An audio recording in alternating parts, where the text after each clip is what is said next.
Thank you for standing by. This is the conference operator. Welcome to the Majesco Fiscal 2020 third quarter conference call. As a reminder, all participants are in listen-only mode, and the conference is being recorded. After the presentation, there will be an opportunity to ask questions. To join the question queue, you may press star, then 1 on your telephone keypad. Should you need assistance during the conference call, you may signal an operator by pressing star and 0. I would now like to turn the conference over to Andrew Berger, Investor Relations. Please go ahead. Thanks, Anastasia, and thank you, everyone, and good afternoon. A complete disclosure of our results can be found on our press release that was issued today after the market closed. As a reminder, the replay of today's call will be available on our website shortly after its conclusion. During today's call, we will make statements related to our business that may be considered forward-looking under federal securities laws. These statements reflect our views only as of today and should not be reflected upon as representing our views as of any subsequent date. We disclaim any obligation to update any forward-looking statements or outlook. These statements are subject to a variety of risks and uncertainties that could cause actual results to differ materially from expectations. At times in our prepared comments or responses to your questions, we may offer incremental metrics to provide greater insight into the dynamics of our business or quarterly results. Please be advised that this is additional detail, may be one-time in nature, and we may or may not provide an update in the future. Also, during the course of today's call, we will refer to certain non-GAAP financial measures.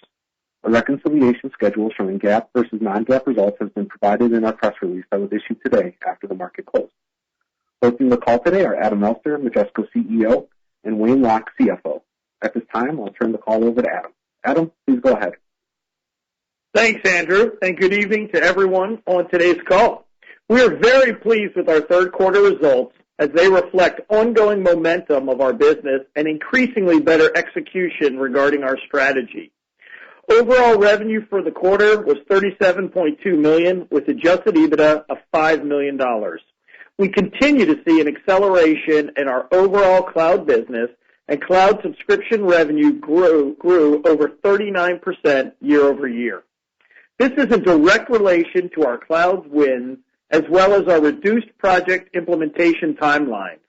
Our subscription business allows us to generate rapid cloud service revenue during the implementation phase, and product revenue begins as soon as the project is live.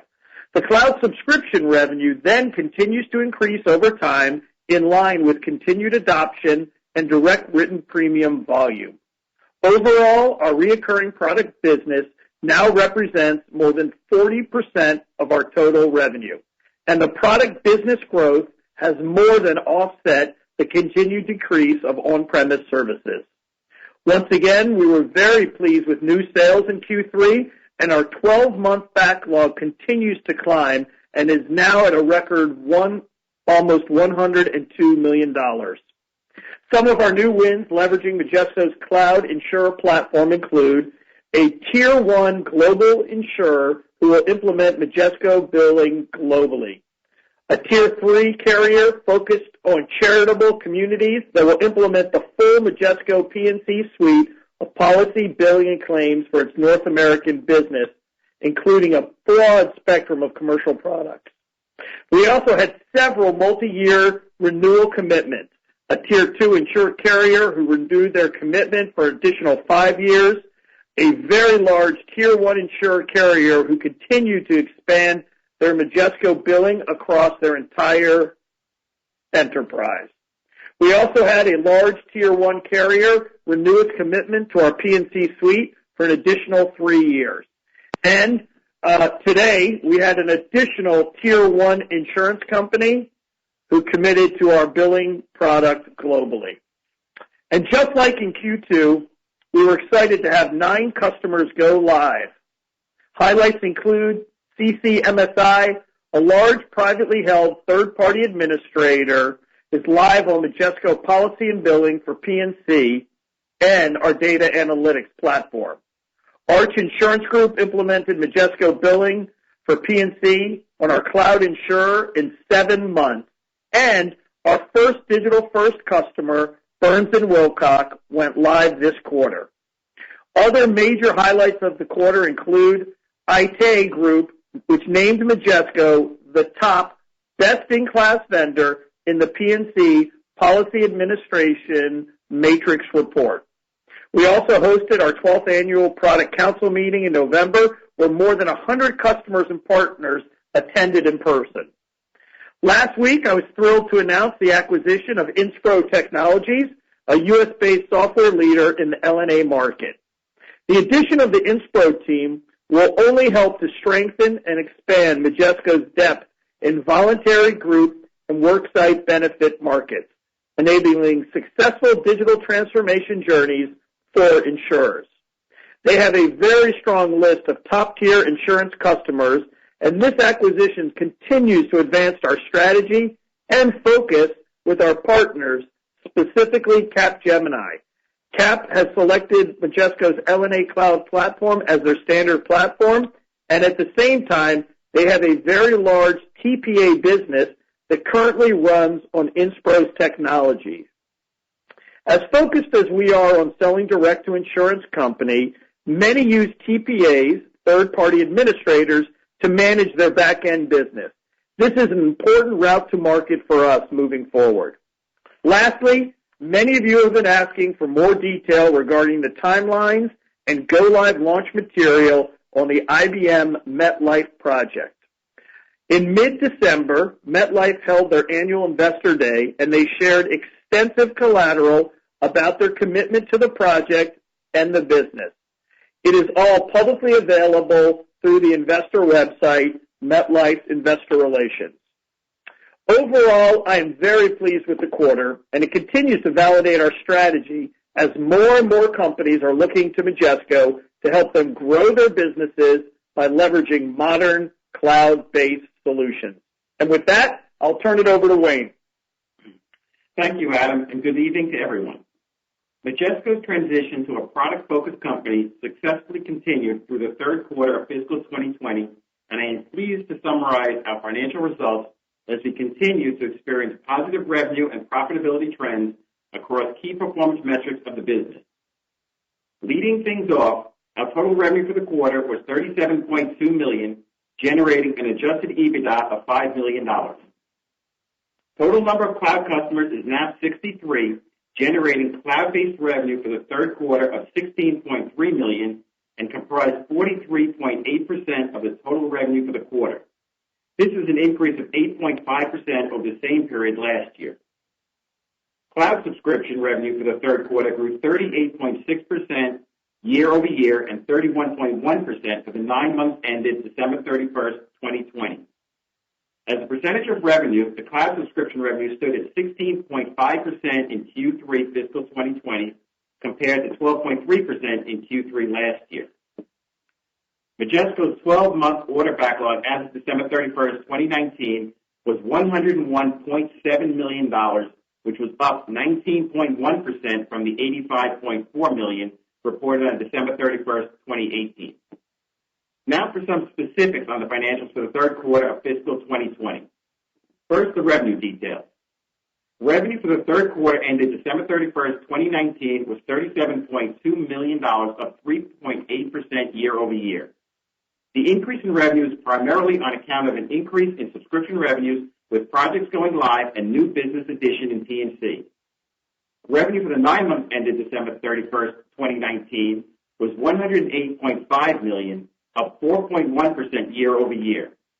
The increase in revenue during the 9 months ended December 31st, 2019 was on account of the growth in North America business, with significant increase in product revenues and also due to the additional 2 quarters of revenue from the acquisition of XApp. Total cloud revenue for the third quarter of fiscal year 2020 was $16.3 million, representing 43.8% of total revenue as compared to $15 million, representing 41.9% of revenue during the same period last year. Total cloud revenue for the 9 months ended December 31st, 2019 was $43.3 million, representing 39.9% of total revenue as compared to $40.5 million, representing 38.9% of revenue during the same period last year, and is up 6.9% over the same period last fiscal year. Cloud subscription revenue grew 38.6% from $4.4 million in the third quarter of fiscal year 2019 to $6.1 million in the third quarter of fiscal year 2020. As a percentage of revenue, cloud subscription was 16.4% in Q3 fiscal 2020 compared to 12.3% in Q3 last year. Cloud subscription revenue grew 31.1% from $11.9 million in the 9 months ended December 31st, 2018 to $15.7 million in the 9 months ended December 31st, 2019. As a percentage of revenue, cloud subscription was 14.4% in the 9 months ended December 31, 2019, compared to 11.5% in the same period last year. Total product revenue was $15.4 million for Q3 fiscal 2020, which increased by 27.3% year over year, representing 41.4% of total revenues in Q3 fiscal 2020, as compared to 12.1% representing 33.8% for Q2 fiscal 2019.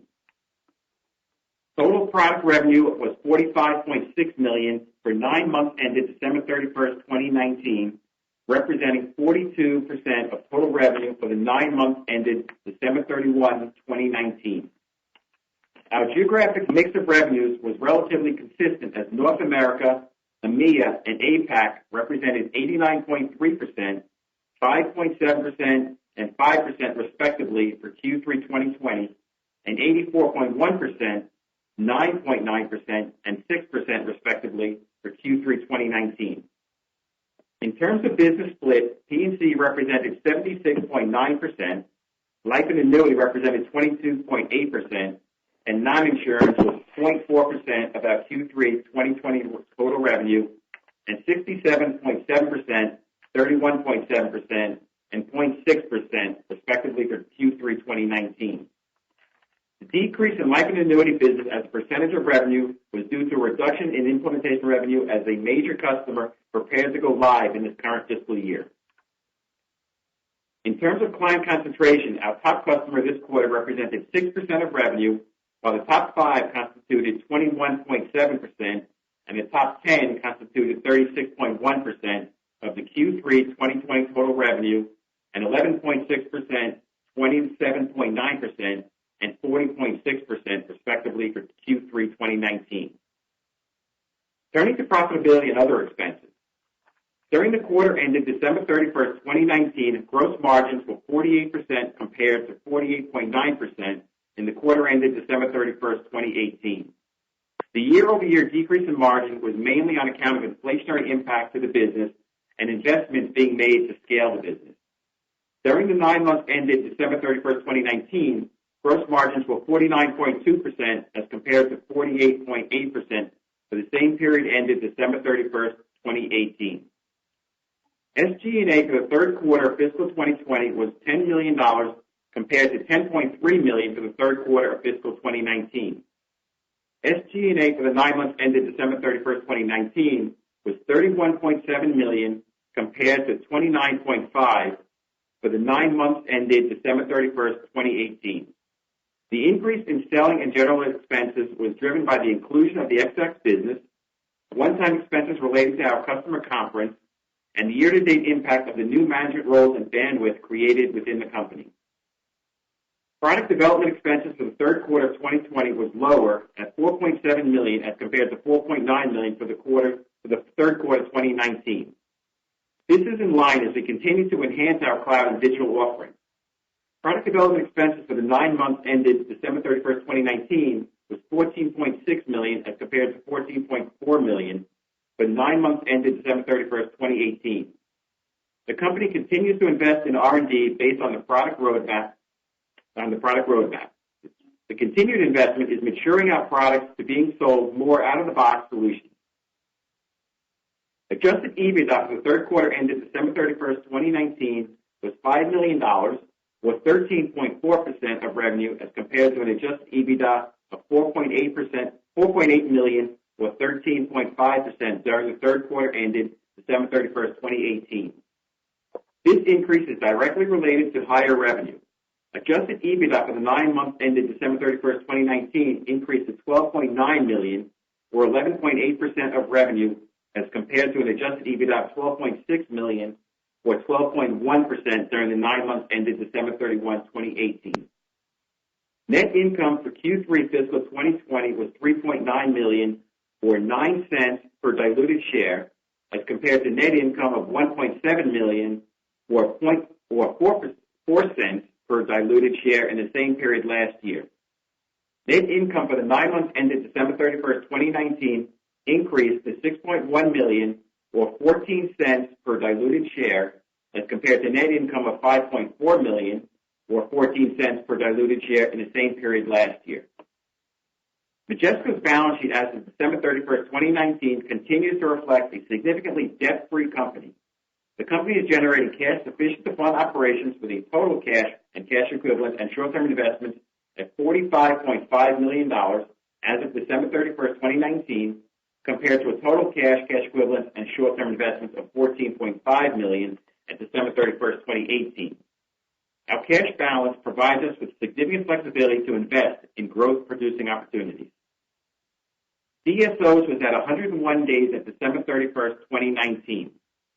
Strong bookings in the third quarter ended December 31st, 2019 reflected the continued momentum in the business. The 12-month executable order backlog increased 19.1% to $101.7 million compared to $85.4 million at December 31st, 2018. Operationally, we have focused on effectively managing resources to ensure client projects are properly staffed while still investing in product and innovation. As of December 31st, 2019, our total headcount was 2,442, which is a decrease of 240 from our March 31st, 2019 headcount of 2,682.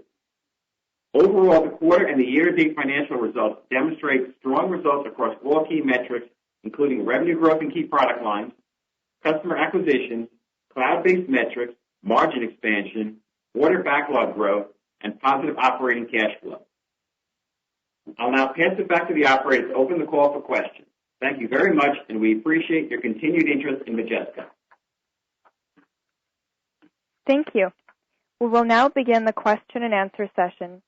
To join the question queue, you may press star, then 1 on your telephone keypad. You will hear a tone acknowledging your request. If you are using a speakerphone, please pick up your handset before pressing any keys. To withdraw your question, please press star, then 2. We will pause for a moment as callers join the queue. The first question comes from Russell Cleveland with Wren Capital. Please go ahead.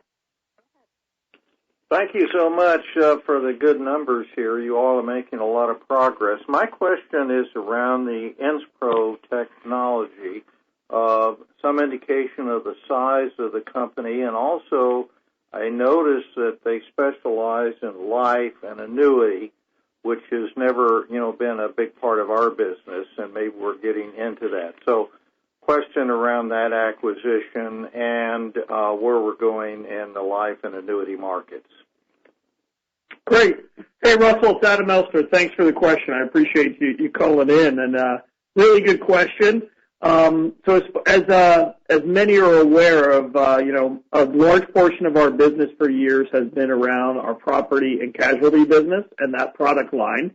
And over the last several years, we've made a conscious investment in the LNA business, particularly as it related to the work we were doing with IBM and MetLife. So we had made a lot of investments in that platform, and LNA has been a key focus area for us for the last several years on the back of that critical project. So it's been a more recent investment for us in LNA, as had some of our partnerships. And when we last year announced our partnership with Capgemini, the partnership was around our LNA business and our group, a platform.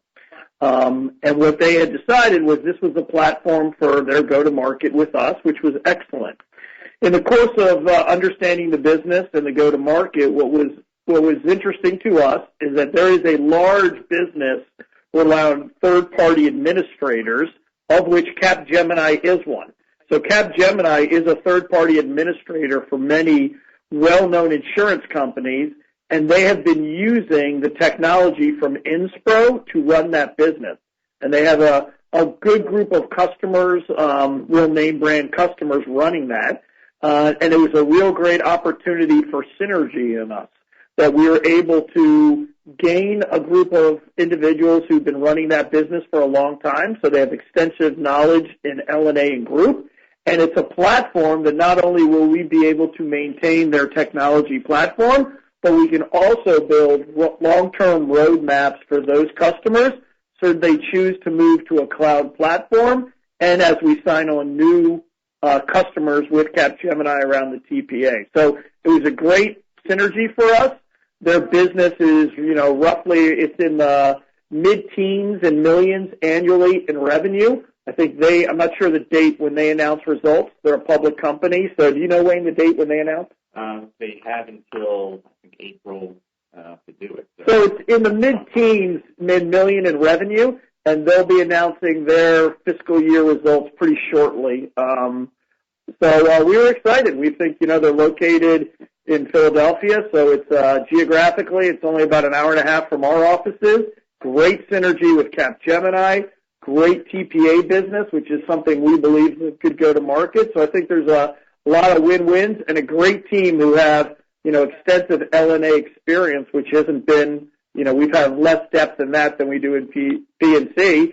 And honestly, we got it for a good price. So all in all, it checked, more than one box as far as where we were investing and our strategy moving forward. Great. Thank you so much. Thanks, Russell. I appreciate the question.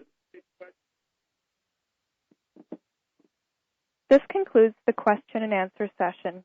I would like to turn the conference back over to Adam Elster for any closing remarks. Please go ahead. Thank you, operator, and thank you, everyone, for your interest in Majesco. As I said earlier, we are very pleased with the quarter. We think it does reflect our continuing improvement in execution around our strategy, and we're excited for where we're going, and we're excited about the Inspro acquisition. And again, for those of you, as many have asked questions about the MetLife project, I think their investor deck says it all, along with some video. So I welcome you to go look there, and have a good evening, and thank you very much. This concludes today's conference call. You may disconnect your lines. Thank you for participating, and have a pleasant day.